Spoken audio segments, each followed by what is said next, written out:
Hello, voice raisers. My name is Marcia, and I'm part of a local poetry group called Rhyme and Chat, where we rhyme and then we chat. Welcome to another episode of Raise Your Voice. Today, we get to meet Chloie, an author, and Caprice, a poet. They both live right here in our city. They create stories with their words and raise their voices in different ways. Chloie raises her voice by writing books to share her story with others. She takes an idea that is special to her and creates characters and gives them names. She builds a story around them and then shares her story with others when she raises her voice. Caprice, the poet, raises her voice through poetry. She writes in lines, some short, some long, and sometimes she writes lines that rhyme, and some even become a song. So now that we know what a poet is and what an author is, let's see what Caprice and Chloie will share with us today when they raise their voice. Chloie, I am so excited to be able to talk to you about your book today. I'm so excited to watch you as you go on this journey that you've taken. Gi-Gi The Giving Grasshopper, I've had an opportunity to see the impact it's had on kids and the excitement it has, but also there's a lot of lessons in there. So what was your inspiration about to write Gi-Gi The Giving Grasshopper? Well, ever since I was younger, I always knew it was important to be kind and give back. And I've always just liked being involved with children as well. And I've always just known myself to be a writer, so I thought, why not combine all these things together and write a book about kindness? Did you have any experience as a writer before you took this on? I didn't have any official experience, but ever since I was about 8, my mom has kind of had this thing in my room called a kindness corner and a thinking corner. And so I used to sit there and I'd come up with like little prompts and stories and ideas that I just write down and jot down in a journal. And so that was kind of my inspiration and one of my biggest motivators behind becoming a writer. Okay, so there's some things you want to share with us from your book? There is. Well, my overall arching theme of my book is kindness, so I did pick out a few examples and excerpts from my book that just showcase the idea of kindness. The first one is actually on page 3, and it talks about the Harvest Festival a little bit. So, every year the palace holds a harvest festival for the entire kingdom. Gi-Gi and Ella's family didn't have much, but they gave what they could. And I honestly just wanted to talk about that little section just because it mentions, like, even though you might not have a lot, giving back is still really important. You know, you don't have to have a lot of money or a lot of things, but you can still give back to those who are like less fortunate than you are. So you have a little history of giving back in our community. Can you tell me a little bit about how the Giving Grasshopper organization started? Sure. Okay. So I do have an organization called the Giving Grasshoppers, which is a mother and daughter community service group. And we kind of just do small activities around the community. And we just like to do a lot around the community just to give back.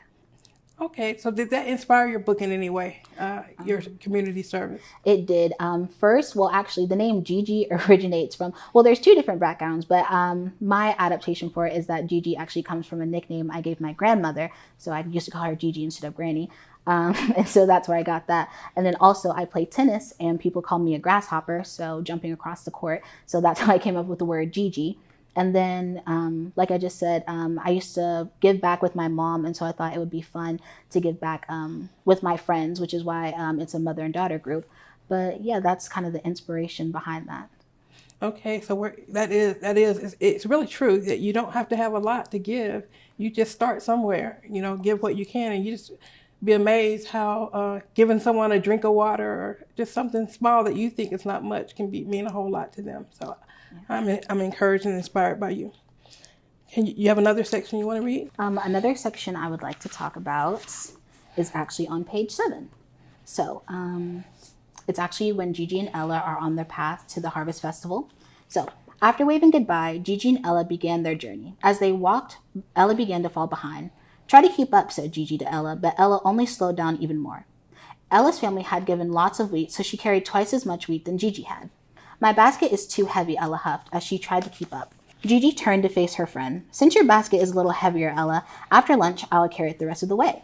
"Thanks, Gi-Gi. You're such a thoughtful person." Ella smiled as she caught up to her friend. So that's just another small act of kindness. You don't always, instead of just being kind to the community, you can also be kind to those closest to you. And once again, just the smallest acts of kindness make the biggest difference. So Gi-Gi helping her friend just truly made a difference in Ella's journey. So it doesn't always have to be financial, just kindness. Just kindness. Carrying another person's burden. Yes. Helping them with their burden. That's really nice. You have another section? I do. So the next section is actually on pages 12 through 14. So this is when Gi-Gi and Ella are taking a break. The boy and his mother looked very hungry. They held their stomachs and stared at the pouches of food that Gi-Gi and Ella had just eaten from. Gi-Gi wanted to ask them if they needed some food, but she remembered her mother's rules. So instead, with a warm smile, Gi-Gi gave the boy her sack of snacks without speaking a word. She also noticed that they didn't have any wheat inside of their baskets. Gi-Gi took wheat from her basket, and Ella offered some of her wheat to share too. They tied it with Gi-Gi's favorite red ribbon and put it inside of his torn basket. The boy and his mother looked shocked. His missing teeth showed as he and his mother thanked them and went on their way. So what was the significance of that excerpt? Well, this one is just also about giving back to those who are less fortunate. Gi-Gi's mother told her not to speak to strangers, which she didn't, but she also saw that these two people were in need and she wanted to do something to help them. So Ella was also inspired by Gi-Gi because it mentions that she also gave some of her wheat as well. So they both contributed and helped others. And the red ribbon, is there a significance for the red ribbon? I think... Is it the ribbon, a ribbon from her hair? Yes, it is. It's one of Gi-Gi's favorite ribbons. But I like to think that the ribbon actually kind of represents Gi-Gi giving a part of herself to the little boy and his mother, being able to not only giving back to this selfless act, but also just giving back and doing her part. Amazing. So that excerpt was my favorite. And I was inspired by your book and by this excerpt especially. And I wrote a little poem. Is it okay if I share that? I would absolutely love. Okay. When you try hard to be nice and others are not so polite and you want to give up on them, please think twice. You may not have a clue to what they may be going through, and you never know what a smile from you can do.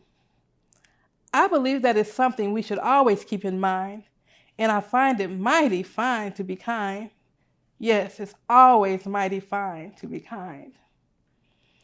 When you open up your lunchbox and your favorite treats are there because your mother placed them there with loving care, and you see someone from class with only water in his glass, and you pick your very best treats out to share, I think that you will find that your heart will fill with love, and you will find it mighty fine to be kind. Yes, it's always mighty fine to be kind. Well, I absolutely love that poem, and I thought it was amazing. I can honestly tell that you got some inspiration from my book referencing the baskets and the wheat. But I wanted to ask, have you ever experienced any acts of kindness yourself?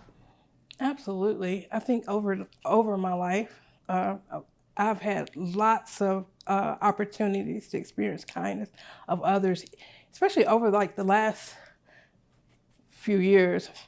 We're going through a time of trial, but so many people have been kind, just all kinds of ways. People have just shown their kindness and continue to show their kindness to me. So I know what good it makes me feel. And it makes me feel good to show kindness to others. Absolutely love that. That is just so sweet. So why is it important to you think, to lead with kindness as you've shown through your character of Gi-Gi in the book? Well, I definitely believe that in the world we live in, that kindness is definitely something that can have a positive impact on people. I think as a kid, especially growing up in a world that sometimes cannot be so kind to you, having others show you compassion and kindness can truly change your outlook on the world. And so just honestly growing up with kindness, giving back to other people, learning about kindness, even the smallest acts will truly change how a person looks on the world. And honestly, we need more people like that who have hopes and aspirations for others and want to give back and want to change the world. So, but Chloe, why do you think it's important to write about acts of kindness and present them in this type of format? Well, I know for me personally, reading growing up was such a big thing for me. It really drove my imagination. And so having just a book or an author to write about the importance of kindness really helps get like ingrained into children's mind the importance of kindness and just giving back. So I think writing about it and talking about it helps spread the word and motivates more people and children to be kind and give back. I think that's wonderful.